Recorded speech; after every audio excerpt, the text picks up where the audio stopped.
Let me tell you one story about something I learned. Let me tell you one story about something I learned. Yeah. Gonna hit you hard with the fast and the fury. Make your mouth drop like Jordan and Julie. Stepping on the court, dog, on dangerous. Getting the score like Bobby De Niro. Don't approach us like no Gondoliero. Leave you looking like Eddie Norton. Straw in your world like Marvin Martian. Wanna know why? The God sent we. Call your belly full and your mind empty. All sound alike on BET. How many naked girls do you see? Like Miss Awalad, me can't believe me eyes. Won't stop rocking till the boat capsize. In the holy water, washing off your disguise. Always go back to your dirty pig style. Damn, big, you left them hypnotized. Soldiers dance in the middle of the night, smoking trees and chilling with wife. Fridge got food and the kids shirt tight. I got a big dog and he walks at night. Soldiers dance in the middle of the night, smoking trees and chilling with wife. Fridge got food and the kids shirt tight. I got a big dog and he walks at night. Welcome back to another B4evaKool podcast. My name is Rex45. My name is TJ, 2 Wheels and Coffee. What's going on, man? You know, I'm just getting ready for the season. Bike season is here. It feels like it. You know, I think the last 2 weekends there was we were down in the first it was like AHRMA in Roblin, which I missed, which I'm very disappointed in. And then the week after was Talladega with Weira, which I missed. But then World SuperBike started, and so it definitely feels like I'm gonna be putting on the helmet. Oh yeah, and the leathers soon. I just like it because it's a live race. You know, you ain't gotta watch There's no reruns. You know, get some live racing going. So now that some have started, you know, I feel like the season's here. Right. And I bring my street bike out in March anyway, so it's coming soon. Like I said, you ride all year round. Uh-huh. It's my time to come back. Yeah. So you're pulling out the Suzuki. Yeah. Team Suzuki. Yeah. There you go. Definitely time. I'm ready. So I just can't wait. I'm really. It's the street riding is kind of normal for me. So I'm not. It's more like hitting the track that I'm excited about. Well, it's hard for me to do, like, you know, that I'm more into the sport now, more training towards getting ready for the season. So having a street bike, I have to have one so I can, you know, get on the street before I actually hit the track. No doubt. So you're I suspect your first round is going to be Loudon in April. Yep. Praying for the good weather. April's always a iffy one, you know. I don't think there's what do you consider good weather? You know, at least in the 60s. Oh, okay. All right. That's like during race time, at least. Okay. That's good to hope for. April and October is like you gotta cross your fingers. Right. Well, listen, I haven't gone to Loudon and it's been warm in April, so 50s. I mean, once you're on the bike and you move and you don't notice, I think it's really when you're like kind of just hanging about. Yeah. And if you don't have a space where you can, go get warm easily, that's it. But if you got a place where you can get warm, it's not that bad. And then when you're on track, the adrenaline's going, so it is what it is. And if you get, your fingers, in my case, my fingers and toes will be cold. So, I just gotta go warm up. Yeah, see, I don't have a trail. I'm gonna have to sit in my truck or something. But yeah, hoping for the good weather. But it'll be my first round in April. Nice. Yeah, I mean, I think I saw some folks from decided down in Jennings, getting some sessions in.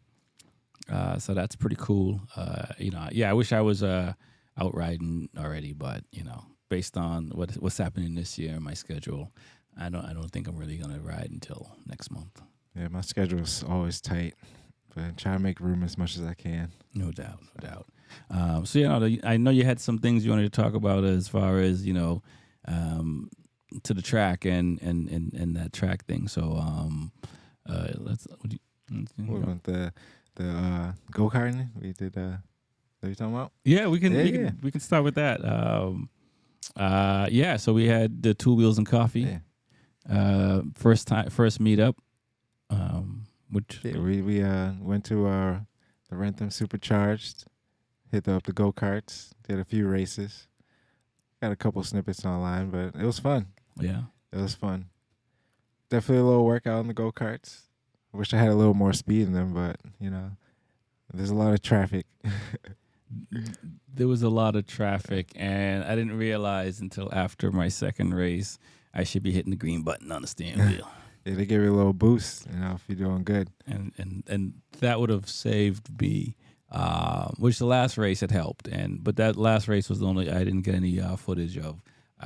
But I'm looking forward to going back to Rentham and to go karting. But it was pretty dope. A lot of people came out, and showed some love and got threw their helmets on and Screeching the tires around the corners. That's fun. run into you sideways and stuff like that.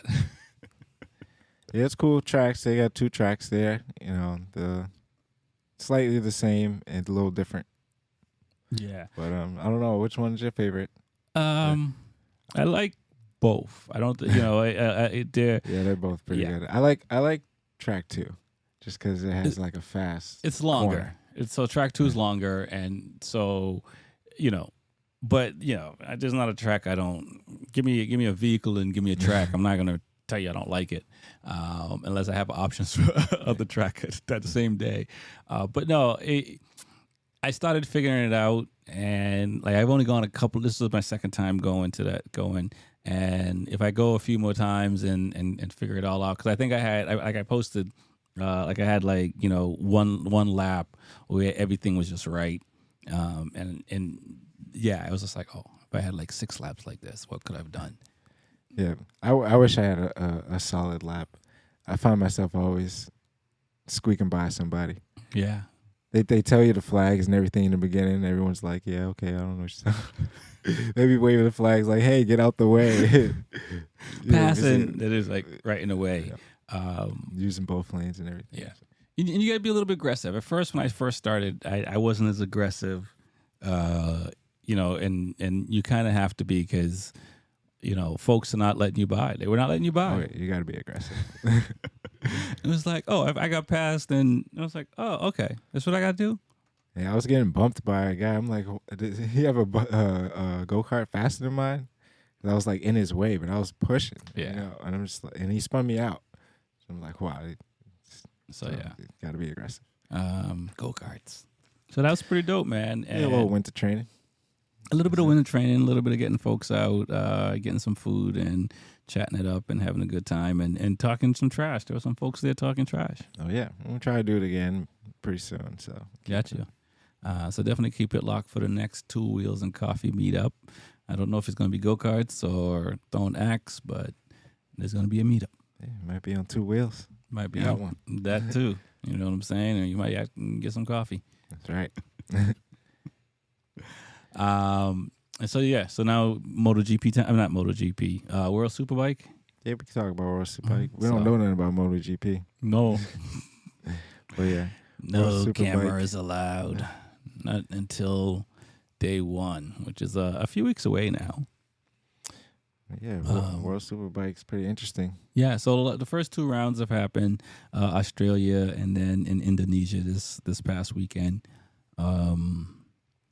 Alvaro Batista is Number one. did his thing in Australia. That's another thing. Like when you rock the number 1, like do you think your first race is like your nerves is high?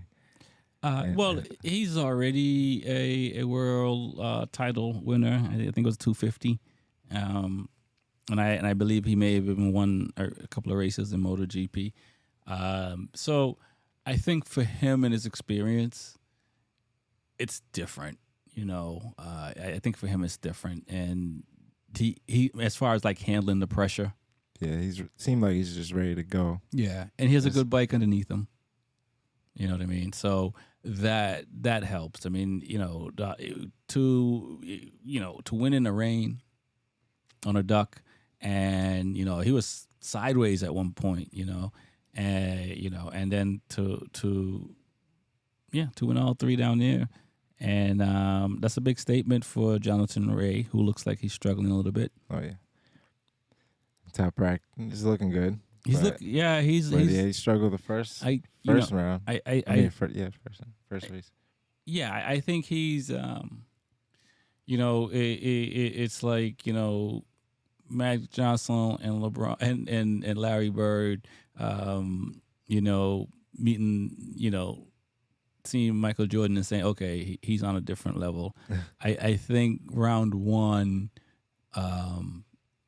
showed the rest of the field like you got to run hard to beat Alvaro this year, and he you know what I'm saying, and so I think and like especially after Indonesia this past weekend, I think that he I think they got a little worried looking, because I mean if Alvaro didn't crash out, because of John in the Indonesia race, if he didn't crash out at the Super Bowl, he might have won that too. And then what do you do? And he's, he ran down his teammate this past weekend, but he did that. So it's going to be interesting to see. I don't know who's going to step up and stop him. What do you think? From race one, and then we'll talk about race two. Who's going to stop Bautista? Yeah, I mean, Top Rock is probably the one of the top candidates, or Jonathan Ray. I mean, it's like you said, it's hard. The Ducatis are on another level right now, right? And I think he. I mean, like I said, it's a long season. There's always a lot of mistakes that you can run into, not of your own. So a lot can happen. And first race, everyone has 0 points, so it's a clean slate. You always want to come out strong, right? And the worst feeling is the person who has number one gets the first, right. Get first, and you're like, geez. This is already a tough fight from race one. Right. So. I will say this, Remy Gardner looks good. Petrucci good.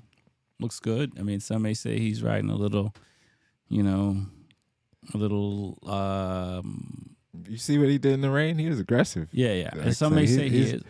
That was good. But I think he's coming from Motor America, and you ride that way in Motor America. You ride that way in BSB, probably BSB more than Motor America, where I think in World Superbike you don't see it. I mean, Top Rock did it to people last year. Marquez have done it to people, but generally you don't see it.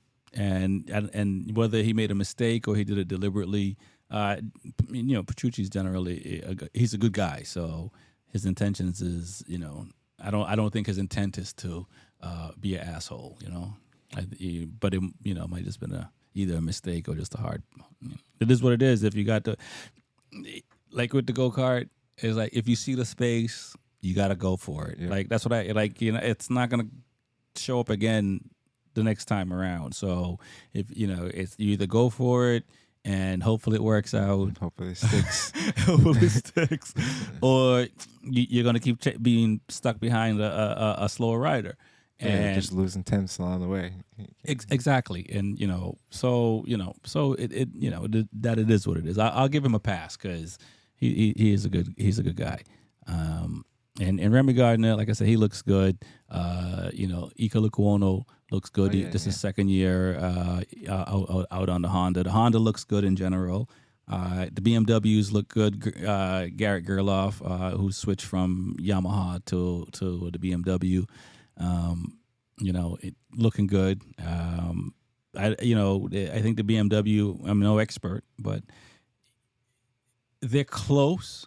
But it seems like there's still something they're missing, and hopefully they'll figure it out. Where the Yamahas, I mean, it's tough for all the other manufacturers, but I think like the Kawasaki's and the Yamahas are stronger overall than the BMW still. And I think that, but the BMW is close, the Honda is close. I don't know which one you think is closer. As far as this is it's race 2 this past weekend, but Seems still, like the Honda is closer to me. yeah.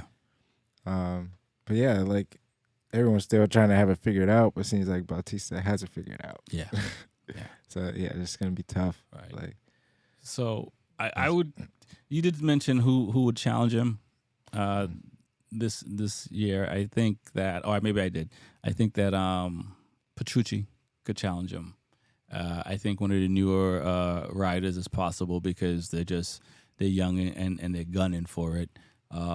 Jonathan Ray, he's trying, and I don't, he won 6 world titles, bang, like 6 in a row, and now he's runner up, or he's fighting with 2. But this year he's not just fighting with 2 anymore. This year it's Rinaldi, is what's the other guy there on the other duck there. I'll get his name in a little bit. You got him that's running. So you got who else? Like I said, Ikoklo Ono, Gardner, Redden, probably not. Gerloff. He mentally, from seeing what he's done in training, I think he's ready. It is Bassani. Bassani. Bassani on the Ducati. So I think you got some people that could step up. That will be, especially if they stay consistent. But Ray and Top Rock, obviously, those guys are hungry, and we're going to see who's going to take the chances, right? Have they always started out at Phillip Islands every year? I don't know about always. Because I don't know. I haven't, like I said, I'm still new in the game, so I haven't been to different tracks. But if you're doing like a season with different tracks, I think some riders maybe just slightly better at certain tracks. Oh, for sure. So, like that's a given. Like you're not going to be your best at every track. You're going to have tracks that you do really well at, and others something you're going to struggle at least 1 or 2, maybe even more, or even sex. So that's going to happen. I'm sure for a lot of these guys, when they go to the European rounds, they're going to be more comfortable because they probably hit those tracks a lot more. This past weekend in Indonesia was crazy because guys couldn't ride because of the food and their bellies, and which is unfortunate. I think Gardner missed Saturday race. There was another rider that missed that missed out on a race. That's crazy. I didn't hear about that. That's crazy. Oh yeah, Indonesia. Yeah, it's gonna happen. It's just a matter of who gets. But people are gonna get hit with it, and which is, I don't know what you do in that situation. Do you just import your own? I don't know if it's from the water or from food, but if it's from the food, can't you bring your own food? That's what I'm saying. or no, I don't know. They can't eat the fast food like the regular stuff. Yeah. So. You know what I mean? So and it took some riders out, which is a big deal. But Alvaro Bautista is still leading after this weekend. He crashed out of the Super Pole race, but he did he won race 1 and race 2. Petrucci was the satellite bike. Baz, unfortunate for him, got in a tangle in I believe it was the Super Pole race. And because it was 2 red flags, the Super Pole's red flag and race 2 had a red flag in it. But you talk about the Saturday race with the Top Rock had pole, right? Yeah, I believe he did. And Bautista was fighting behind. He took when he took one of the corners and finally got in front of Top Rock. Like he was ghost. Oh yeah. It's he had a 5-second win margin. Yeah, like he was ghost. Yeah, so, they're in trouble. Yeah, they're gonna if he continues this way, it's gonna be hard to beat him. But like I said, I think there's some dudes on some ducks that if they can get some clear air in front of them, as possible. I mean, I think Gardner. Hey, he raced in MotoGP. So even though he's a rookie, he's not afraid of the speed and and the power. Especially and Ikaluka Ono, same deal. Yes. You know what I mean? And Scott Redden, a couple of guys got off the track on the Saturday race. Yes. And Scott Redden, I think he had mechanical issues, I believe. I believe something He was pissed off. Yeah. He was pissed. Tom Sykes, both races he pulled in. So something's going on with the Kawi he's running. It's and this is his first year back in World Superbike after racing BSB last year. So that got to be tough. You're going to these places and you're not even racing, and this is what So I feel for Tom Sykes. Yeah, that's tough. And the decision to, after like 3-4 laps has gone by, to just jump back out there.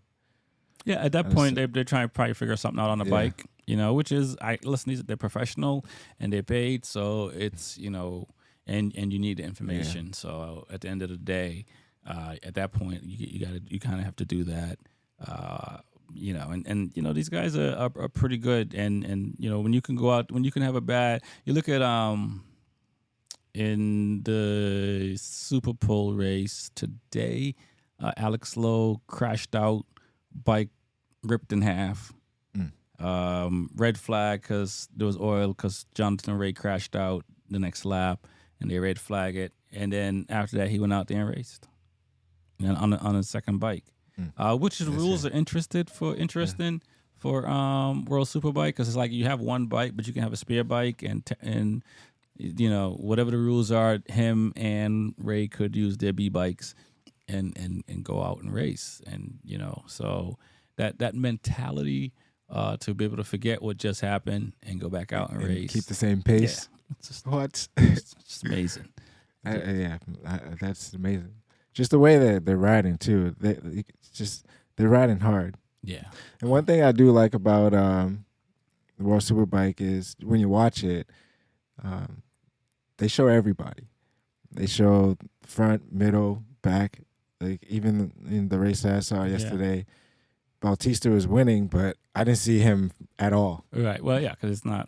I mean, it wouldn't be interesting to show him leading, but they were showing all the fights and seeing what the manufacturers what they were doing and putting out. So yeah, it's pretty cool. Alex Lowe's looked very strong this year.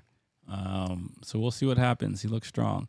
And he said today, Baz and. Who got into it? Alex Lowe's incident. Yeah, so he fractured his ankle and leg, which is unfortunate because people dangle their legs. Not me, but the professionals. They dangle their leg when they break, and so to see somebody get hit with another bike, that's like a first. Usually, so it was one of those freak things, and I feel bad for him because he's a good rider, and he's had just some bad luck. Yeah. When did the dangle leg come into play? Valentino Rossi. Like now all of a sudden it's a new riding technique. Got you. From what he says is that it helps balance yourself. It helps him feel like he can brake more when he does that. And maybe some people help if the back gets light, you can kind of control it and not get it come around on you. So I haven't tried it deliberately. Yeah. Be careful. You don't want to dangle out. Might be another bike next to you. Right. So that's unfortunate. But it was a lot of good racing this weekend. Shout out to John McPhee, who came over from Moto3 and now he's in World Super Sport on a Kawi. And he took podium in Phillip Island, and then I think he finished 5th. I don't know what he did. I don't remember what he did today, but I think he's in the top 8 or top 10 today. Maybe I think he finished like 6 or something like that yesterday or something. Still early, still racing going on. Still racing, man. And there's a lot of young cats, and Manzi is ripping up World Super Sport. Listen, that boy's he won some races last year on the Triumph, but he's on a Yamaha this year. That boy's fast. That boy's fast. He's serious. I think Bulaga, who he won his first race since 2019. I'm struggling to say his name the other day. Yeah, he won it. Was it on Saturday? He won. Yeah, Saturday. He won his first race on Saturday. It is. We're human beings, man, and it's interesting. Like when you see like him and other people who when they haven't won for a while and then they win again. It's like when you're competing against folks, it's. Well, that's good to see. That's all it takes too. So now that he's got to win, that's all he's gonna fight for now. He knows what it takes. Exactly. So. Exactly. He did struggle today, but it is, you're not gonna win them all, and the title is all the rounds, and if you survive all the rounds, and if you can get in the top, 4 every round, top 5 every round, you give yourself a good chance of getting the title. Yeah. Obviously, it's nice when you just win them all, but And these boys be rubbing paint. That's one thing that's never happened to me. I never been leaning and like bumped into somebody. You give it time. This is Like let's see, Jesse had Loud in here showing off his new Aprilia 660. yeah. And he comes back and his left wing's missing. Listen. like what the hell happened? Yeah, just leaning in the corner and just bumped into somebody. That's another level. We in the tight pack. It is another level. But they rubbing paint, for 18 laps, 20 laps. Yeah. I mean, the way where they pass, how they pass, it's pretty amazing to see. And especially in Indonesia, which is not a wide track, some of these guys, they make it look easy. Yeah, that's what I was saying. The first race when Top Rock was leading, and Bautista dove under the front of him to take that lead. And that was a ballsy move, and it was very early in the race too. But once he did that, it's over. But they race hard. The moves they make is crazy. Yeah, no, it is. It's pretty cool to see, and the level of riding, the level of the riders. Super Sport. There's like the top, I guess 12 to 15 riders, but in World Superbike, the top guys are a lot. The top 15 guys. There's some really good riders. So it's gonna be fun to watch this year. Yeah, and it's also like the pack that they're in is still champions, and they're like you said, Jonathan Ray. Yeah. They're all champions in a row. Yep. You got a champion out there right now. So Top Rock trying to show he's not a one and done. Exactly. Shout out to Can Anchu. He won his first World Super Sport race. He's been on the podium a few times, and that first place has eluded him, but no more. And his brothers in Moto3, Dennis Anchu, twin brothers, Turkish, and it's going to be like World Super Sport is a lot of quick riders, characters.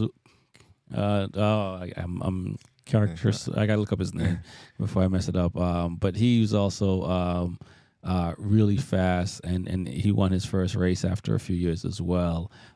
He won a Super Sport. And to bring back the brothers, Race 2. I think it's just so interesting to have a family member like participate with you. Like when I see brothers in sports or even sisters, it's just like it's a beautiful thing.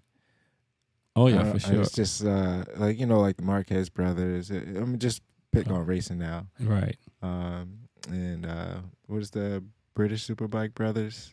Oh, the Irwin brothers. The Irwin brothers, and it's just like just to have a riding buddy or a partner to participate in sports, and you guys can dominate. It's a good sight.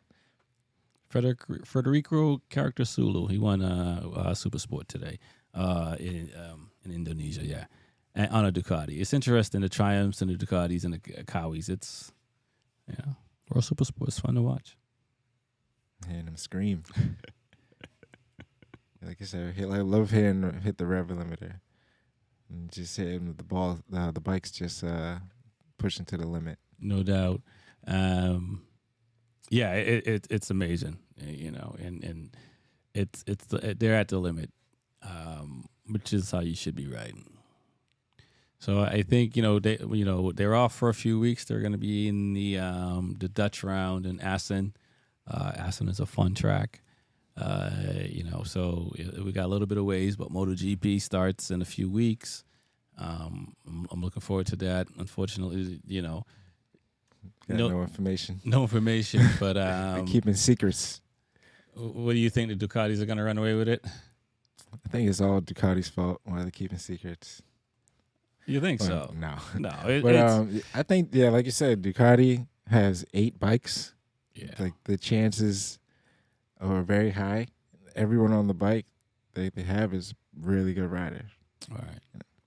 Yeah, pretty much. I'm gonna, it's gonna be interesting to see what Alex Marquez does, because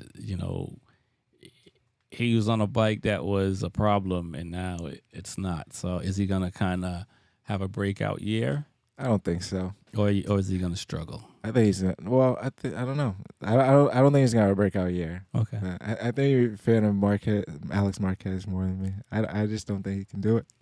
I wouldn't say that. I'm just, he's not his brother, and his brother's won 8 world titles, right? He's not the rider of his brother, but at the same time, he didn't get there because of his brother. He's still, you know what I mean? So I'll give him that. And when you have like a Fabio that is the only guy in Yamaha that can ride it, when you got like Marquez, Mark Marquez, the only guy in Honda that can ride it, that's a problem. You know what I'm saying? You look at Ducati, Zorco could be fast, Martin could be fast, Luca could be fast, Bezzecchi, all of them could be fast. The only person that really struggled was Di Giannantonio, but he's a rook, or he was a rookie last year. So don't you think it's like a setup though? So if you jump on the bike and you're like, oh, this doesn't work, this doesn't make it feel. So they make the bike fit you, right? And then you make it run the fastest, and then they're like, all right, this is the style but not everyone can ride that. Correct. And that was the problem. And I think that's what Honda and Yamaha are dealing with right now. There's a thing that Ducati MotoGP came out on Ducati. And one of the things that they say is we used to listen to one rider, but now we listen to every rider. And that's why 7 different guys can be fast on their bikes, because they're taking input to make it a bike that's better for a lot of different riders. Yeah, Versus, let's just, make the bike for this one rider and or these 2 riders. So that's big on Ducati's part for doing that. And I think that you're going to see Honda and Yamaha start to do the same thing. I think that KTM is in a good spot, but I would suspect that if Ducati runs away with it this year, regardless of who wins it, if it's on a Ducati bike at the end of the season, you're gonna find Honda have more satellite teams, and you're gonna find even the other manufacturers have more, because the hardest part for Ducati is gonna be, how do we keep signing these riders? That's going to be the hardest part, because when you have you got 7 guys that could fight for a championship, or now 6, because I'm not going to put Alex Marquez in that yet, right? When you got 6 guys that could be fighting for a championship, I do believe Zarco could still win a championship. Oh yeah. How do you keep them happy? You know what I mean? And especially there's only two red bikes. So. That's going to be the hard part for them. But if that crew stays together for the next 3 to 5 years, well, they signed like 2-year contracts, right? Correct. 2, yeah. So if they stay together, like Ducati could have 8 championships, and you know what I'm saying, 6 to 8 championships if they keep them riders, and they're going to keep bringing new riders in, because the Valentino Rossi machine and what Yamaha and all these folks are doing with these Moto2 riders and these riders coming up now. A lot of these riders got a lot of these riders in Moto2 can come to MotoGP and win, because that's what we've seen in the last, Fabio, Rins, Pecco. It's all about the timing though, like it's like what year you want to go in. Right. Like the contracts for the GP riders, like Remy Gardner jumped in 1 year he's gone. I think Gardner's issue was a weird one. It sounds like Tech 3 didn't want them, but I don't know. I'm a fan of the Tech 3, but like I also didn't like no other spaces available. Manufacturer Suzuki backed out. Yeah. So you're losing bikes and. But I don't like how they treated Luca either. Yeah. You know what I'm saying? Eco Luca. Oh no, I don't like how they treated him as either. well. And Remy Gardner. So I don't know what's going on there. But he's in Superbike now, and it is what it is. But I think if you're a team and you sign a guy for 2 years and he has 1 year and it's not up to your par, you should still give the guy a shot for another year, because obviously whatever you've seen in the past made you believe it. And maybe like KTM right now, the bike is probably as best as it's ever been, but it's not a Ducati, right? And up until the Honda started being bad, it wasn't a Honda, right? So or a Yamaha, right? So you know what I'm saying? So KTM, chances are it's the bike, not the riders. You know what I'm saying? Where you can look at like a Duck, or in Yamaha's case, it doesn't have the power, so and there's only one rider. But I think in KTM's case, it's just like they should have given him more time. They should have given more time, and they didn't do that, and that's the part that's. Yeah, it sucks. So like Moto2 rider, like you said, a lot of them are ready for MotoGP. Yeah. So when it's the right time to go up, because if you jump up to MotoGP and then 1 year you're gone, and that's Joe Roberts, rather right? Stay in Moto2. Like I think Sam Lowe's went to MotoGP, back to Moto2. Correct. Because Aprilia gave him 1 year, and that then sent them back. And again, the Aprilia wasn't that good back then. And so, it is, and you look at Joe Roberts, and he decided not to take the Aprilia offer, and other Moto2 guys decided not to. And it was the year that, a year later that Aleix did what he did on the Aprilia. But nonetheless, so there are guys that are saying, hey, no, I'm not jumping on a bad bike. But, other, like, I think in Raul's case, he was stuck with a 2-year contract, and they just bumped him on that 2-year contract. That's why you saw once his contract was up, he was ghost. He's like, I'm going to Aprilia. This is where I wanted to be in the first place, but y'all wouldn't let me go, and so forth. And So like Moto3, you can age out, right? Can you Yes. age out Moto2? That I don't know. That I don't know. I think chances. I don't know. We would have to check that out and see. Yeah. So John McPhee aged out at age 27, and so he had to go with a World Superbike.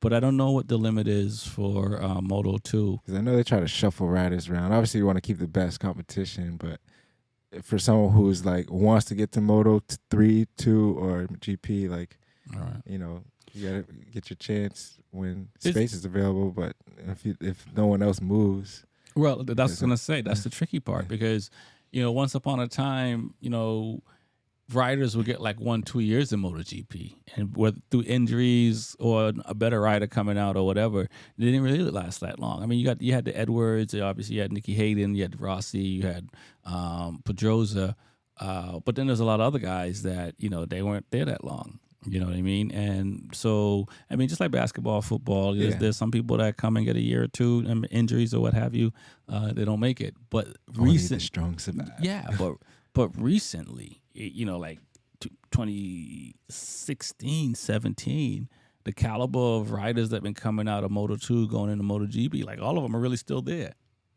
You know what I mean? And so they're still young. Rins has been in MotoGP for a while now, and Marquez. Marquez is the elder man now. Yeah. You know what I'm saying? Miller, Rossi just left. yeah. So Aleix.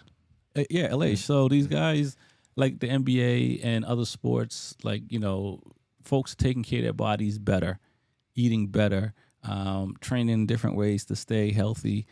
Technology's keeping them safer, so they're not jacking themselves up as much. And if the bikes are better, they're not crashing as often as they used to. So that's also a plus. So these guys are staying longer. So that's the problem with Moto 2 right now. There's a lot of guys that there are probably like 5-6 guys that were probably ready at the end of last season, but there was no space for them. You know, and this year, who they gonna get rid of? I mean, like who would you get rid of in MotoGP at the end of the year?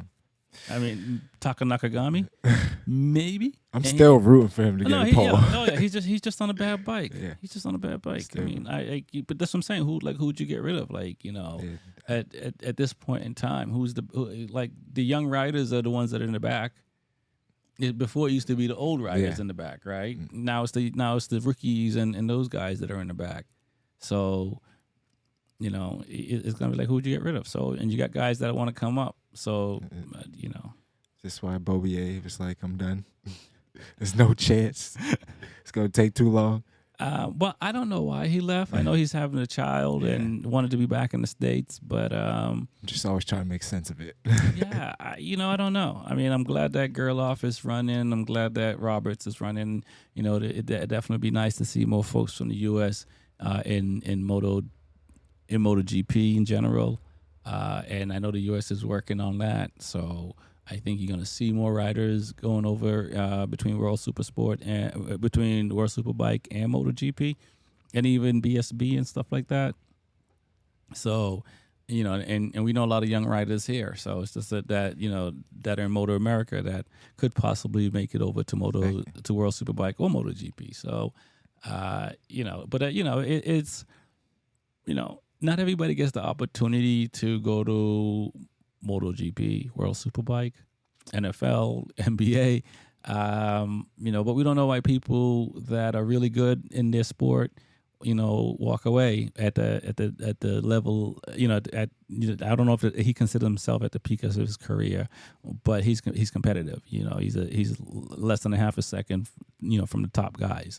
I mean, that's you know what I'm saying. So it's I don't know why. You know, and obviously they got their reasons to do it, but it's one of those things that It's tough. it's not like I think maybe with like chess and these other sports, you know, when you're older, you can come back into it.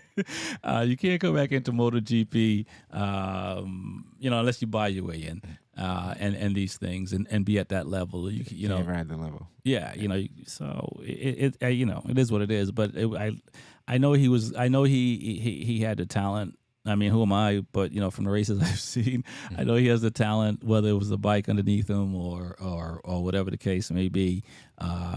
He wasn't slow. So What MotoGP needs to do is they need to just figure out a way to bring every manufacturer in. I need to see BMW, Kawasaki, and Suzuki needs to come back. yeah, That'll free up more spaces and more riders. yeah, The sport will grow. yeah. They're making Saturday races now. Mm-hmm. So I don't know how they're gonna do that. You know what I mean? But that would be nice to see BMW and MotoGP, like Kawasaki. You know, so when there's more manufacturers, it's just more fun to watch. That too, yeah. But you know, when you know, like watching 8 Ducati. I mean, if it was all just Ducatis, That's what I'm saying. It's almost just watching MotoGP just Ducatis. Like, yeah. You know, there's 21 Ducatis. You know, that's it. You know, I mean, which on one hand, it'd be interesting because they're all on the same manufacturer. Because then it comes down to the rider. But I having this, you know, it's weird how we gravitate to certain manufacturers. You know what I'm saying? You know, people love their Suzukis, people love their Yamahas, people love their Ducatis. You know, I don't know how that happens. You know, were we just born on different days of the week, and depending on the day of the week, you know, this is the manufacturer you gravitate to. So it's tough when if you have a brand that you love and you're into motorcycle racing, but you can't watch that brand. Yeah, exactly. You know, you can't root for that brand. If somebody put a sticker on you when you was a kid, and it's like, this is the one, Honda. What do you mean? Yeah. No, Honda. You're Honda fan for the rest of your life. Yeah, no, it's I guess that's how it happens. you know, we're all built differently, man. That's the crazy part. And these bikes, you know, they're all on 2 wheels, but they all feel a little different. So, and you know, if I don't know if it's what you ride first or is this what you grew up liking. So, I mean, because it's not, you end up liking bikes before you actually ride one. I mean, unless you're fortunate enough to be thrown on a bike at a young age. When I was a right? kid, it was the green and black bikes. And now when I grow up, I'm like, oh, that was the Kawasaki. Yeah. But, you know, I grew up liking Suzuki. So. You know, and that's the thing. It's funny. Like my first bike was a Cowie, believe it or not. I wanted that Cowie green.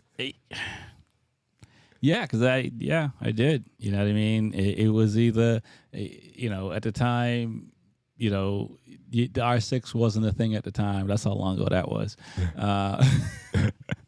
But it was out, but it wasn't a thing like it became. But yeah, so but it didn't stick. I mean, and for me though, I like, you know, I like all the brands. You know what I mean? I as you see, I have a bunch of different brands, and I like them for all different reasons. And so there's that, and then there's people that you just like your brand, and you rep your brand. Yeah, I rep my brand. I like it. Yeah. I've been on a lot of different street bikes. Suzuki comforts me the most, but with the track, like you said, I bred into the Yamaha. That's what I started with. So, but I'm a fan of Yamaha as well. It's fused into you. So like now, like wherever I go to track, I'm like, yeah, R6, baby. Yeah. Well, you know, it's if you have the opportunity to ride different manufacturers, I will try. that's the best way, because then you'll know for sure. Because then you'll know why somebody likes a Yamaha. You'll know why somebody likes the BMW. You'll know whether that's for you. That's at least you'll get a better understanding. You know, because they all feel a little different. Oh yeah. So sound a little different, feel a little different, and you know that's the beautiful thing about it. So, my name is Rex45. It's the B4evaKool podcast. My name is TJ. 2 Wheels and Cuff. Peace. Pep.